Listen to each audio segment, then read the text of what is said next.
তারকেশ্বর বিধানসভায় বিজেপির জয় জয়কার হবার পরপরই এলাকায় এসেছেন মুখ্যমন্ত্রী শুভেন্দু অধিকারী। তিনি শৈবতীর্থে এসে শিবের পুজো দিয়ে প্রশাসনিক বৈঠক করেন।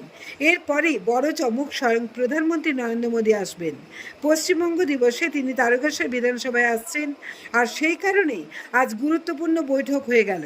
এলাকার বিধায়ক সন্তু পাল, এলাকার বিডিও, ডিএসপি এবং বিএলএলআরও সহ অন্যান্য প্রশাসনিক আধিকারিকরা এই বৈঠকে যোগ দেন। দেখুন বিস্তারিত।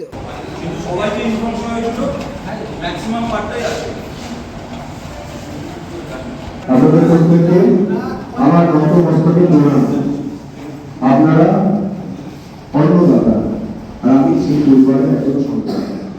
আমি জানি আপনারা কত কষ্ট করে, কত পরিশ্রম করে, কতটা ভালোবাসার সঙ্গে এই মাটিটাকে ভালোবেসে একটা ফসল ফলান। আমি সরকারের ছেলে, আমি জানি। এবং সেই মাটিতে আমাদের সৌভাগ্য, দেশের প্রধানমন্ত্রী আসবেন।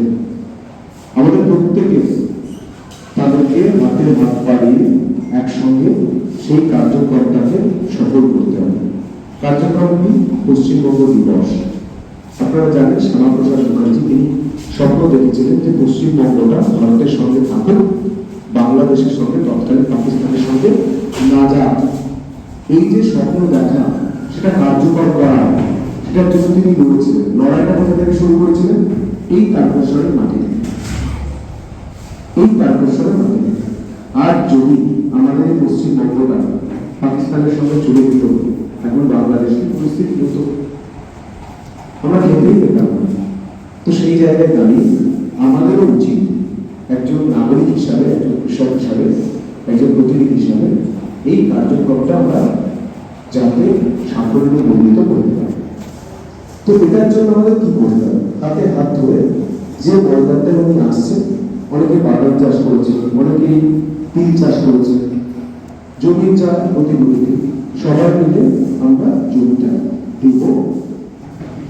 এবং জমিটা শুধু দিব দিয়ে আমি পরে বসে থাকবো, তারপর আপনাদেরও কিন্তু এই অনুষ্ঠানে আসতে হবে। ঠিক আছে?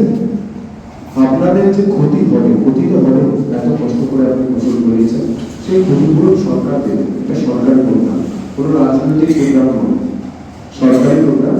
সরকার সেই ক্ষতিগুলো দেবে। সরকার ক্ষতিপূরণ দেবে আপনাকে। আমি বলে দিচ্ছি যে নিয়ম রয়েছে, যে বিশ্লেষণ রয়েছে, সেই অনুসারে কারণ কথায় যে যে ক্যাটাগরি আছে সেটা ঠিক করবে ডিএম স্যার এবং যারা এই দপ্তরে আধিকারিক রয়েছে। কোনো পলিটিক্যাল ইনফ্লুয়েন্স, কোনো রাজনৈতিক দলের কথা, কোনো রাজনৈতিক, সে আমার দল হতে পারে, অন্য দল হতে পারে, কোনো রাজনৈতিক নেতার কথাতে আপনারা শুনবেন না। আপনারা কার কথা শুনবেন? সরকারের কথা শুনবেন। সরকারের আধিকারিক কারা? ডিও ম্যাডাম, ওসি সাহেব, ডিএসপি সাহেব এবং ডিএম সাহেব, এসপি সাহেব, এরা। এবং আমি সরকারের প্রতিনিধি, কারণ আমি একটা বিধায়ক।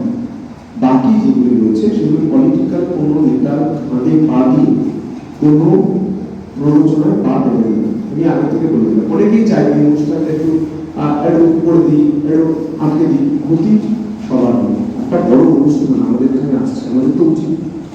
তারপরে শ্রাবণী মেলা আছে, আপনারা জানেন। আমি আগ্রহ করবো, আমি প্রশাসনকেও বলছি যে একবারে আপনারা শ্রাবণী মেলার কথাটা মাথায় রাখবেন ক্ষতিপূরণ দেওয়ার ক্ষেত্রে। শ্রাবণী মেলা যতক্ষণ চলবে, ওই ল্যান্ডটা যেহেতু আমরা তৈরি করছি, এটা আমার আবেদন, ল্যান্ডটা যেহেতু তৈরি করছি, আমাদের ল্যান্ড ম্যানেজমেন্টটা খুব কম, প্রচুর দর্শনার্থী এসে আমাদের এবার শ্রাবণী মেলাটা খুব বড় করে বলো। যেমন আমরা মহাকুম্ভ করেছি, ঠিক ওইভাবে আমরা শ্রাবণী মেলা করবো। তার জন্য আমাদের একটা বড় জায়গা প্রয়োজন।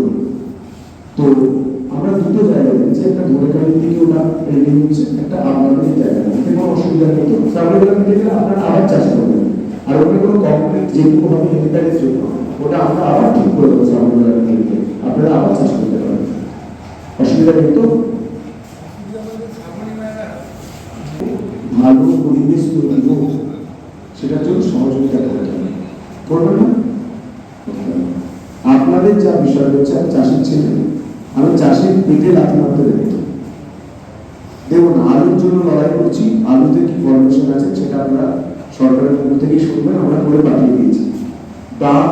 ফলন, আলু যে ফলন, বীজ কিভাবে আসবে, কিভাবে চাষ করবে, পেস্টিসাইড করাবে, সেটা কোনো বিষয় এখানে বলছি না, জানতে পারবে।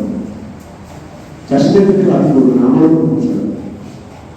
যদি হয় আমাকে সরাসরি জানাবেন, আমি আপনার হলে আন্দোলন করবো না, প্রশাসন সহযোগিতা করবো। এই সরকার অন্য সরকার, এই সরকার আগের কিন্তু সরকারের মতো নয় যে চাষিদের কথা শুনবো না, যেটা মনে হয় করে দেবো।